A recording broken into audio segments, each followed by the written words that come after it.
waaw loolu day fekk déjà ñu mën a xam lan mooy njëriñu koor si nit parce que boo seetloo de plus en plus ni ma koy waxee mooy nit ñi peut-être wàllum koor si diine lañ xam ak si wàllu spiritualité mais tey gëstu yi tey ñun surtout lu ñuy def si wàllum njëriñu koor si biiru yaramu nit bu ko ñëpp xamee kenn du caaxaanee koor parce que amul li nga mën a natt si bénéfice li nit mën a am si yaramam nga mën ko comparer ak koor li muy def si yaramu nit si période koor la nit di mën a yaram bi déjà di mën a éliminer c'est-à-dire raxas suñu biiru yaram si weeru koor lañ ko mën a am bu ñu amee possibilité yaram bi mën a débarrasser wu c'est-à-dire éliminer lépp luy déchet lépp luy toxine déjà loolu day tax suñu wërgu yaram gën a yokku ñaareel bi mooy période koor la yaram bi di mën a sax bu amee jàngoro yu ndaw yi nekk suñu biir moom si boppam mu mun ko fajal boppam fekk ñun may nañ ko kattan boo xam ne moom lay mën a toppatoo loo xam ne mooy jàngoro yu sew yi nekk suñu biir ñetteel bi mooy koor dafa mel ni sas bu ñu teg nit te nit boo ko tegee sas bu mu attan rek loolu day tax mu gën a am doole mu gën a am kattan c'est-à-dire day màgg day renforcer wu koor loolu lay def si nit donc day tax ñun ñëpp ku nekk parce que ñu doon tàmm lekk ñetti yoon si bés ñu jékki-jékki rek ne leen ko benn yoon loolu sas boobu wala stress bi ngay teg noonu sa yaram day tax yaram bi ut ay moyens ay capacité pour mun a faire face stress boobu loolu tax mooy tax mu gën a nit ki mën a gën a am doole mooy tax nga gis nit ki pendant 1 mois mu toog du añ peut-être ndekki ak reer rek lay def loolu day wane ni yaram bi mën na tenir loo xam ne moo gën a am moo gën a dis loolu njëriñ boobu yëpp bu ko nit ki amee si journée bi li gën a am solo mooy mu bañ a yàq liggéey boobu mooy lan moytu ñam yu bëri suukar parce que suukar bi comme ni ma la ko yàggee wax lépp luy feebar suukar lay dund donc soo ndogoo fekkee yaram bi raxas na faj na yenn jàngoro yi nga commencé waat di jël ay suukar surtout jus yu bëri yi nga xam ne nit ñi suukar rek moo ci nekk nga koy jël loolu day yàq liggéey bi yaram bi doon def si journée bi parce que da ngay dundalaat feebar yooyu sa biir yaram. ndogoo mu jël tàndarma jël lu tàng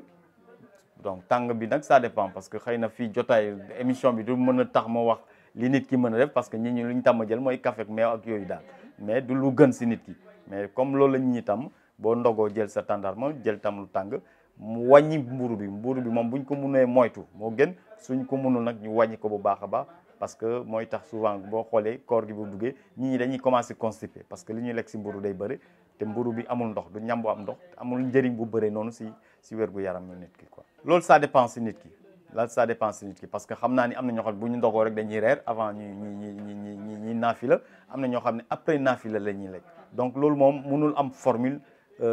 universelle wala uniforme ku nekk yaa xool li gën si yow mais li am solo mooy dans tous les cas boo toogee bés bi yëpp lekkoo ngoon si sa yaram day am capacité pour mën a def digestion bu normal donc heure boobu moom heure wu lekk la donc mais ku nekk xool daal li gën si moom mooy wàññi ñam yu am suukar wàññi mburu bi wàññi tam yeneen façon fruits jus yi ak fruits yi concentré wu su mu ne am ay fruits yu bëri mu lekk fruits su mu ne am légumes yu bëri te mu mën a lekk légumes yu bëri pour mën a tenir dafay doon ñam boo xam ne moom mooy dundal sa yaram ñam buy dundal sa yaram mooy ñam buy tax sa yaram mën a defar énergie bu doy nag fenn rek nga ko mën a am si fruits yu bëri ak légumes yu bëri donc xëdd bi nañu faratal fruits yu bëri wàññi mburu mi wàññi suukar si donc soo lekkee fruits yu bëri loolu mooy tax doo teel a xiif di nga mën a am kattan bu doy te sa yaram dina si gis boppam parce que li mu soxla foofu la koy fekk. li am solo mooy nañu xam ni guddi bi la yaram bi di defaru lay faj jàngoro yi lay def réparation lépp loo xam ne sas nañ ko wala gaañ nañ ko si journée bi guddi si la koy jëm a réparer donc guddi bi tam il faut ñuy teel a tëdd nit ki dafa war a noppalu donc bu nit ki mënee daal 22h au plus tard 23h nga tëdd comme ça day may yaram bi jot pour mu mën a defarwaat même digestion parce que li nga lekk loolu lu dis guddi bi nga koy mën a digérer donc il faut tam nga teel a tëdd. même personnellement mënu ma leen tere ñu woor parce que xam naa li nekk si ngënalu koor te ni ma koy waxee samedi bi rek maa ngi ci doon def benn formation bu mag si benn hôtel li ma wax te di ko gëm mooy ku nekk war na mën a woor te ku feebar sax moo gën a mën a woor jigéen bu ëmb nag feebarul. jigéen bu ëmb feebarul dafa yor loo xam ne moom mooy tax peut-être mu ñi yaakaar ni li muy soxla si lekk day gën a bëri mais jigéen bu ëmb sa mën na woor amul benn problème bu dee vraiment amul beneen jàngoro bu même bu amee jàngoro sax fu malade diabétique yi ak ñeneen ñi ñu ma su ma leen di woorloo du jigéen bu ëmb rek moom lay wax mu bañ a woor. xale itam c'est la même chose ñun bu ñu commencé woor 7 ans la ñu amoon moins de 7 ans moo tax ma ne la koor dafa doon loo xam ne épreuve la c'est-à-dire sas bi ngay teg sa yaram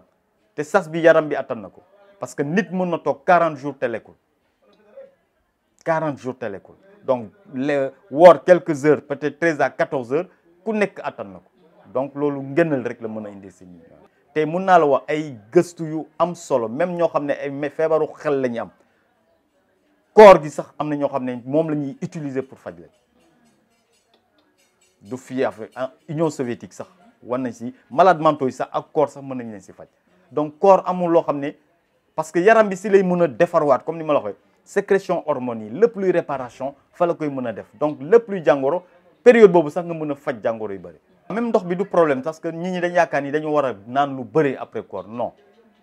li am solo mooy yaram bi am na capacité pour gérer loolu soxlawu ñu sax ñi naan lu bëri soo ndogoo naan lu yem rek baax na lekkal ñam yoo xam ne moo am njëriñ si sa yaram mooy li ma la wax fruits ak légumes yu bëri boo ko amee sa biir lekk di nga gis ni lu am solo la. conseil bi nag mooy lan lépp luy gënal si weeru koor bi nañu góorgóorlu même bu koor gi jeexee ñu continuer même bu dee benn fan wala ñaari fan si semaine bi di ko woor parce que loolu dafa baax suñu wér gu yaram lenn rek la nit mën a comprendre tey wér gu yaram si sa lekk nga koy amee